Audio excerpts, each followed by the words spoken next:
Bismillahirrahmanirrahim. Assalamu alaikum students. In today's lesson we will learn about the contagious and non-contagious diseases. The heading of human health. The student learning outcomes of this lesson will be to differentiate between contagious diseases like hepatitis, TB and flu, and non-contagious diseases like cancer and diabetes. And you will also be able to relate the transfer of common communicable diseases to human contact through touching, sneezing and coughing. After ending this lesson आप इस काबिल हो जाएंगे कि that you will able to tell the difference, आप बता सकेंगे कि contagious and non-contagious diseases में क्या फ़र्क होता है, और आप ये भी बता सकेंगे कि कॉमन कम्युनिकेबल डिजीज़ दूसरे ह्यूमन के कांटेक्ट में किस तरह से आती हैं और उसको आपस में आप रिलेट कर सकेंगे. Starting with contagious diseases, firstly we will define this term. Contagious diseases are the diseases which are transmitted from one person to another. एक शख्स से दूसरे शख्स से में ट्रांसफ़र होती हैं जो तमाम बीमारियां, उन बीमारियों को हम कंटेजियस डिजीज़ कहते हैं. They are usually transmitted through, और इनके ट्रांसमिशन के मुख्तलिफ वेज़ हो सकते हैं. For example air, touching of affected article or person, and polluted air, food or blood. कि हवा के थ्रू ये बीमारियां फैल सकती हैं, और अगर हम अफेक्टेड पर्सन या अफेक्टेड आर्टिकल को जिसमें वो बीमारी के जर्म्स प्रेजेंट हो उसको हम टच करते हैं तब भी ये बीमारियां फैल सकती हैं. And thirdly polluted water, food या ब्लड को अगर इस्तेमाल किया जाता है तब भी ये बीमारियां ट्रांसमिट हो सकती हैं from one person to another. कुछ एग्जांपल्स हैं जैसे कि एयर के थ्रू जो बीमारियां ट्रांसमिट होंगी उनकी एग्जांपल में फ्लू एंड कोविड-19 are the best examples. And जो बीमारियां टचिंग के थ्रू फैल सकती हैं, chicken pox is the best example. And जो बीमारियां polluted water, food and blood से ट्रांसमिट हो सकती हैं उनकी एग्जांपल्स में हेपेटाइटिस एंड पोलियो को हम डिफ़ाइन कर सकते हैं. थ्रू एयर जो बीमारियां फैलती हैं वो थ्रू एयर किस तरह से फैलती हैं उसके बारे में देखते हैं. जैसा कि आपको यहाँ पे नज़र आ रहा है कि कफिंग, स्नीजिंग, खांसी करने से, छींक मारने से, ब्रीदिंग, सांस लेने से, या फिर कॉन्वर्सेशन के दौरान जब हम बात कर रहे होते हैं एक दूसरे से बहुत ज़्यादा करीब होकर बैठ के हम बात करते हैं कि हमारी जो ब्रीदिंग है वो दूसरे पर्सन तक जा सके, या हमारे माउथ से जो भी जर्म्स हैं वो एक पर्सन से दूसरे पर्सन तक ट्रांसमिट हो सकें थ्रू नोज़ और माउथ. तो ये तमाम बीमारियां थ्रू एयर फैलती हैं. खांसी करने से, छींकने से, सांस लेने से या बातें करने से करीब होके वो हमारे माउथ और हमारे नोज़ से जर्म्स जो हैं अगर प्रेजेंट हैं आपकी बॉडी में तो वो आपसे दूसरे पर्सन तक मुंतकिल हो सकते हैं, ट्रांसफ़र हो सकते हैं. सेकेंडली थ्रू टचिंग, अगर हम अफेक्टेड पर्सन को या अफेक्टेड आर्टिकल को किसी को टच कर लेते हैं, जैसे कि थर्मोमीटर है अगर ऑलरेडी यूज्ड है और उसको स्टरलाइज नहीं किया गया, उसमें जर्म्स प्रेजेंट हैं और उसको दूसरे पेशेंट में दोबारा से इस्तेमाल कर लिया जाए, या फिर सिरिंजेस को बार बार इस्तेमाल किया जाएगा, मेडिकल इक्विपमेंट स्पेशली वो एक पर्सन से दूसरे पर्सन में उनको बगैर स्टरलाइज किए ना यूज़ किया जाए, और अगर वो जस्ट वन टाइम यूज़ के लिए हैं तो उनको एक ही दफ़ा यूज़ किया जाए और दोबारा बाद में उनको डिस्कार्ड कर दिया जाए, अदरवाइज़ वो डिज़ीज़ ट्रांसमिट कर सकते हैं. और यहाँ पे अगर आपको नज़र आ रहा हो तो एनिमल्स क्योंकि एक बहुत बड़ा ही ये एक पॉसिबिलिटी है कि एनिमल्स बहुत सारे जर्म्स कैरी कर रहे होते हैं, तो अगर हम उनको एक्सेसिवली टच करते हैं या उनको बहुत ज़्यादा अपने क्लोज रखते हैं तब भी बीमारी ट्रांसफ़र होने के चांसेस होते हैं. एंड ऑब्वियसली थ्रू हैंडशेक की सबसे बड़ा चांस होता है क्योंकि हमारे हाथों पे बहुत ज़्यादा जर्म्स प्रेजेंट होते हैं, तो हैंडशेक भी एक बहुत बड़ा कॉज हो सकता है डिजीज़ ट्रांसमिशन का. थर्डली थ्रू पोल्यूटेड वाटर और फूड, अगर हम ऐसी खुराक इस्तेमाल करते हैं जो अच्छी कंडीशन में नहीं, जिसको प्रिपेयर किया जाता है या अच्छी कंडीशन में उसको स्टोर नहीं किया जाता, फॉर एग्जांपल स्ट्रीट फूड इसकी सबसे बेस्ट एग्जांपल है कि जो स्ट्रीट फूड हम खाते हैं क्योंकि वहाँ पे हाइजीन का ख्याल नहीं रखा जाता, जो यूटेंसिल्स वो यूज़ करते हैं उनको बार बार और बहुत सारे लोगों के लिए इस्तेमाल किया जाता है और हमें कोई गारंटी नहीं होती कि उनको प्रॉपर्ली वॉश किया जाता है कि नहीं. तो ये एक बहुत बड़ा मेजर कॉज है कि ये डिजीज़ ट्रांसमिट हो सकती है थ्रू ईटिंग पोल्यूटेड फूड और पोल्यूटेड वाटर, जैसे कि पानी में भी बहुत सारी बीमारियों के जर्म्स को कैरी करता है। तो अगर हम पोल्यूटेड वाटर को यूज़ करते हैं तब भी डिजीज़ ट्रांसमिशन के चांसेस बढ़ जाते हैं।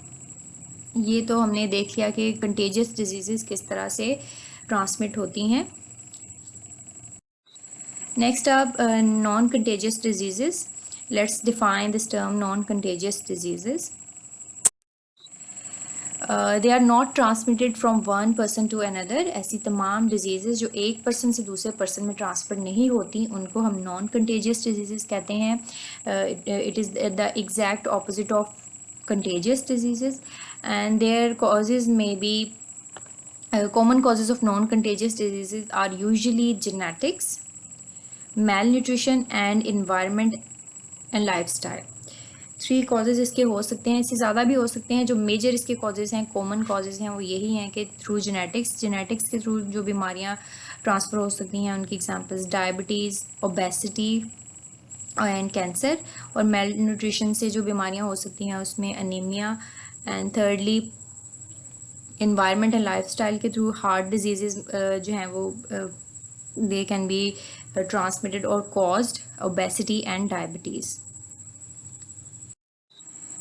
Firstly through genetics. जैसा कि आप सबने सुना होगा, देखा होगा, ऑब्ज़र्व किया होगा कि हमारे बहुत सारे फीचर्स, हमारी आदतें हमारे पेरेंट्स से मिलती जुलती हैं। हमारे फॉर एग्जांपल आइज़ की एग्जांपल अगर हम ले लें, बहुत सारे बच्चे ऐसे होते हैं जिनकी आइज़ अपने पेरेंट्स, उनका आई कलर पेरेंट्स जैसा होता है, हेयर कलर पेरेंट्स जैसा होता है, हाइट उनकी जैसी लंबी होती है या छोटी होती है, बाल उनके जैसे होते हैं कर्ली और स्ट्रेट। इसी तरह से जिस तरह से कुछ फीचर्स पेरेंट्स से ऑफस्प्रिंग्स में या बच्चों में ट्रांसफ़र होते हैं, इसी तरह से कुछ बीमारियां भी थ्रू जेनेटिक्स हमारे जीन्स के थ्रू बच्चों में ट्रांसफ़र हो सकती हैं। और वो नॉन कंटेजियस डिजीज़ के अंडर आएंगी बिकॉज वो डायरेक्ट कॉन्टेक्ट से नहीं आ रही बल्कि पेरेंट्स से बच्चों में आ रही हैं, और चांसेस होते हैं कि वो ट्रांसफ़र हो सकती हैं, लेकिन ये 100% गारंटी नहीं होती कि अगर पेरेंट्स में वो बीमारी है तो वो बच्चों में भी लाजमी ट्रांसफ़र होगी। सेकेंडली मेल न्यूट्रिशन, कि या तो ख़ुराक की कमी की वजह से बीमारियां हो सकती हैं या फिर ऐसी ख़ुराक का इस्तेमाल करना जिसमें हमारी बॉडी को जिन न्यूट्रिशंस की ज़रूरत है, न्यूट्रिशियस कंपोनेंट्स की ज़रूरत है, वो न्यूट्रिशियस कंपोनेंट्स बॉडी को नहीं मिलते। कार्बोहाइड्रेट्स, प्रोटीन्स, एग्जैक्ट इस तरह की तमाम अगर न्यूट्रिशियस कंपोनेंट्स हमें नहीं मिलते तब भी मेल न्यूट्रिशन हो सकती है। इसकी रीज़न जो है वो पॉवर्टी भी हो सकती है, कि ऐसे एरियाज़ जहाँ पे बहुत ज़्यादा गुर्बत है या जहाँ पे फूड रिसोर्सेज ही अवेलेबल नहीं है कि लोग अपनी खुराक की ज़रूरत को पूरा कर सकें, तो तब भी वहाँ पे मेल न्यूट्रिशन हो सकती है, बीमारियाँ हो सकती हैं। या फिर हम एक ही तरह की खुराक को अपनी लाइफस्टाइल में ऐड कर लेते हैं कि हम एक ही तरह का खाना खाते रहते हैं, हम डिफरेंट फूड ग्रुप्स में से फूड का इंटेक जो है वो बंद कर देते हैं, हम जस्ट एक ही तरह की फूड खाना शुरू कर देते हैं, तो हमारी बॉडी को जो बाकी फूड ग्रुप्स की ज़रूरत है, जो बाकी न्यूट्रिशन बाकी फूड ग्रुप से मिलनी थी वो मिलना बंद हो जाती है, तब भी मेल न्यूट्रिशन के चांसेस जो हैं वो बढ़ जाते हैं और उससे रिलेटेड बीमारियाँ कॉज हो सकती हैं। And thirdly, non-contagious diseases can be transferred through environment or the lifestyle. It means कि एक पर्सन किस तरह के इन्वायरमेंट में रह रहा है या फिर उसका लाइफस्टाइल किस तरह है, वो ज़िंदगी किस तरह से गुजारता है। If you are very lazy, अगर आप बिल्कुल भी फ़िज़िकल एक्टिविटी में इन्वॉल्व नहीं होती, आपकी बॉडी बिल्कुल भी वर्क नहीं करती, आप हर वक्त एक स्टिल पोजीशन में बैठे रहते हैं, उसी तरह से खाते पीते हैं और कोई हेल्दी एक्टिविटी आप नहीं करते, एक्सरसाइज वगैरह या कोई भी ऐसा काम जिससे आपकी बॉडी जो है वो मूव करे, तो ऐसा लाइफस्टाइल भी बीमारियों का कॉज हो सकता है, जैसे कि डायबिटीज़, मोटापे की बीमारी हो सकती है, हार्ट डिजीज़ हो सकती हैं, इससे उसके चांसेस बढ़ जाते हैं ऐसे लाइफस्टाइल से।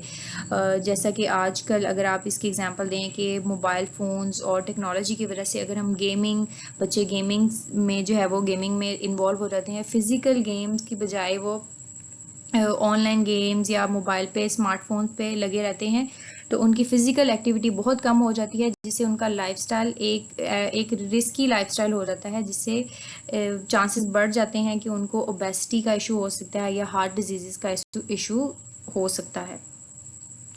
इसी तरह से अगर आप किसी ऐसे इन्वायरमेंट में रहते हैं जहाँ टॉक्सिसिटी बहुत ज़्यादा है या पोल्यूशन बहुत ज़्यादा है, तो उस तरह के इन्वायरमेंट में मुसलसल रहने से भी चांसेस बढ़ जाते हैं कि आपको कुछ बीमारियाँ ऐसे इन्वायरमेंट में बहुत देर तक रहने से बीमारियाँ आपको वो हो सकती हैं। जैसा कि अगर आप ऐसे एरिया में रहते हैं जहाँ पे बहुत ज़्यादा फैक्ट्रीज़ हैं और टॉक्सिक मटेरियल हवा में वो लोग एक्सहेल करते हैं, एंड देन उस तरह के इन टॉक्सिक इन्वायरमेंट में रहने से चांसेस बढ़ जाते हैं कि कैंसर जैसी बीमारियां हो सके या स्किन कैंसर जैसी बीमारियां हो सके, बिकॉज़ हवा में टॉक्सिसिटी का लेवल भी बढ़ जाता है। तो ऐसे तमाम इन्वायरमेंट या आपका ऐसा लाइफस्टाइल जो कि अनहेल्दी है वो भी नॉन कंटेजियस डिजीज़ का कॉज हो सकता है। समराइज करते चले the difference between contagious and non contagious disease.